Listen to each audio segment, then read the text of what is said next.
ये बात पिछले साल की है। हमारे स्कूल ने मनाली के पास एक हिल स्टेशन का ट्रिप प्लान किया।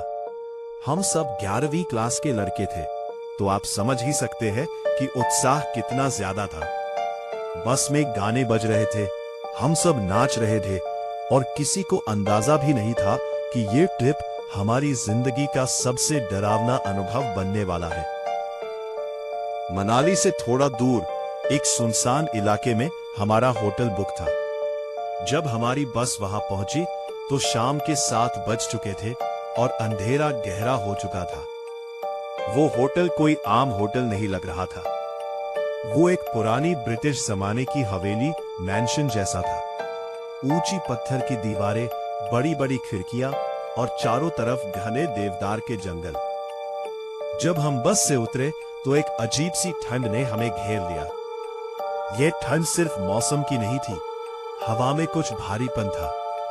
होटल का नाम था द हेरिटेज विला। होटल के मैनेजर ने हमारा स्वागत किया। वो एक बूढ़ा आदमी था जिसकी एक आंख में मोतियाबिंद था। उसने चाबियां देते वक्त हमारे टीचर शर्मा सर से एक अजीब बात कही। उसने कहा, सर, बच्चों को कह दीजिएगा कि रात को अपने कमरों में ही रहे और हाँ, पीछे वाले ओल्ड विंग की तरफ भूल कर भी ना जाए। वहां मरम्मत का काम चल रहा है। हम लड़के थे, हमें लगा कि जरूर वहां कुछ रोमांचक होगा जिसे वो छुपा रहे हैं। रात के 11 बज चुके थे। डिनर के बाद सब अपने कमरों में चले गए। मेरे रूम में मैं, समीर, मेरा दोस्त रोहन और विक्की थे। विक्की हमारे ग्रुप का सबसे निडर लड़का था, या यूं कहे कि बेवकूफ था। विक्की ने खिड़की से बाहर झांकते हुए कहा, यार, वो बुढ़ा मैनेजर जिस ओल्ड विंग के लिए मना कर रहा था, जरूर वहां कुछ गड़बड़ है। सुना है ऐसी जगहों पर खजाना या पुरानी शराब छिपी होती है। रोहन डरपोक था। उसने कहा, भाई चुपचाप सो जा, शर्मा सर राउंड पर होंगे। लेकिन विक्की नहीं माना। उसने हमें उकसाया, क्या तुम दोनों डरपोक हो? बस एक बार जाकर देख कर आते हैं। ना चाहते हुए भी अपनी मर्दानगी साबित करने के लिए मैं और रोहन तैयार हो गए। हमने अपने फोन की फ्लैशलाइट जलाई और दबे पांव कमरे से बाहर निकले। कॉरिडोर में सन्नाटा था। सिर्फ हमारे जूतों की हल्की आवाज और बाहर हवा के चलने से खिड़कियों के खड़कने की आवाज आ रही थी। हम होटल के मुख्य हिस्से को पार करते हुए पीछे की तरफ बढ़े। वहां एक बड़ा सा लकड़ी का दरवाजा था जिस पर लिखा था, एंट्री रिस्ट्रिक्टेड, प्रवेश वर्जित। विक्की ने दरवाजा धक्का दिया। एक चररर की लंबी और डरावनी आवाज के साथ दरवाजा खुला। अंदर से सड़ी हुई लकड़ी और सीलन की बदबू आई। जैसे ही हम अंदर घुसे, तापमान अचानक गिर गया। बाहर ठंड थी, लेकिन यहां तो जैसे हम किसी फ्रीजर में आ गए हो। वो जगह मरम्मत के लिए बंद नहीं लग रही थी, बल्कि ऐसा लग रहा था जैसे वहां सालों से कोई इंसान आया ही नहीं था। हर तरफ मकड़ी के जाले थे। हम पहली मंजिल पर चढ़े। वहां एक लंबा गलियारा था जिसके दोनों तरफ कमरे थे। कमरा नंबर 401, 402, 403। अचानक रोहन रुका। उसने मेरी बाह कस के पकड़ ली। समीर, तूने वो आवाज सुनी? रोहन ने कांपती आवाज में पूछा।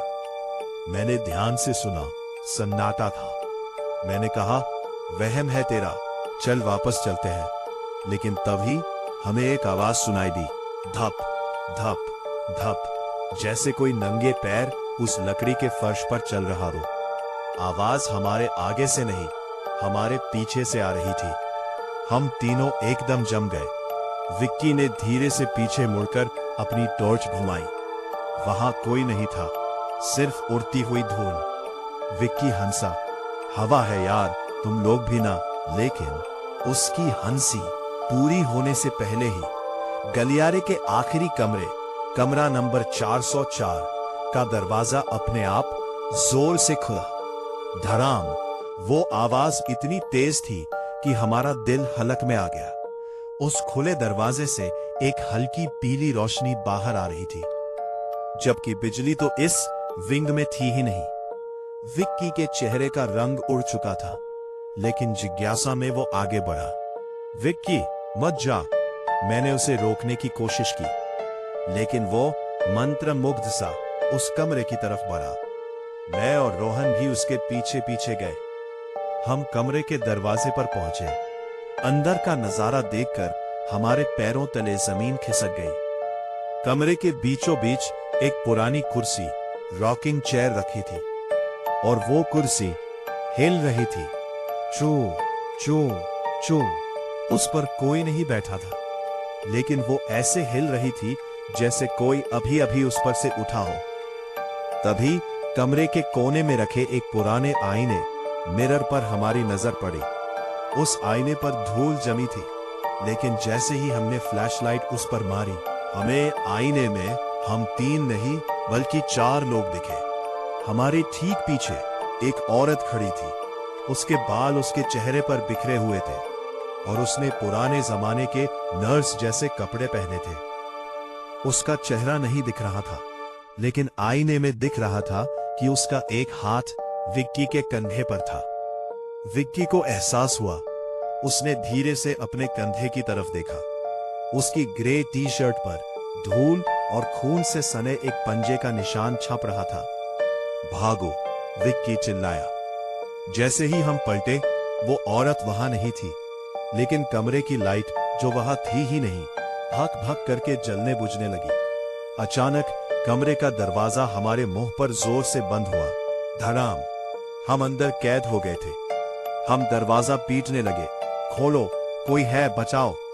तभी कमरे के कोनों से फुसफुसाने की आवाजें आने लगी। क्यों आए यहां? वो आवाज एक नहीं, हजारों लोगों की लग रही थी। रोहन रोने लगा। विक्की पागलों की तरह दरवाजे को लात मार रहा था। अचानक मुझे लगा कि मेरे गले पर किसी ने ठंडी उंगलियां रखी है। मेरी सांस रुक गई। मैंने अपनी पूरी ताकत लगाकर दरवाजे को धक्का दिया। किस्मत से कुंडी जो पुरानी थी टूट गई और दरवाजा खुल गया। हम तीनों उस गलियारे में बेतहाशा भागे। हमें ऐसा लग रहा था कि वो गलियारा लंबा होता जा रहा है। सीढ़ियां खत्म ही नहीं हो रही थी। पीछे से भारी कदमों की आवाजें आ रही थी, जैसे कोई बहुत तेज रफ्तार से हमारा पीछा कर रहा हो। धप धप धप धप। हम ना तो रुके ना पीछे देखा। हम बस भागते रहे जब तक कि हम उस एंट्री रिस्ट्रिक्टेड वाले दरवाजे को तोड़ते हुए वापस होटल की लॉबी में नहीं गिर पड़े। लॉबी की रोशनी आंखों में चुभ रही थी। सामने शर्मा सर खड़े थे। वो गुस्से में लाल थे। तुम लोग यहां क्या कर रहे हो? और तुम्हारी हालत कैसी है?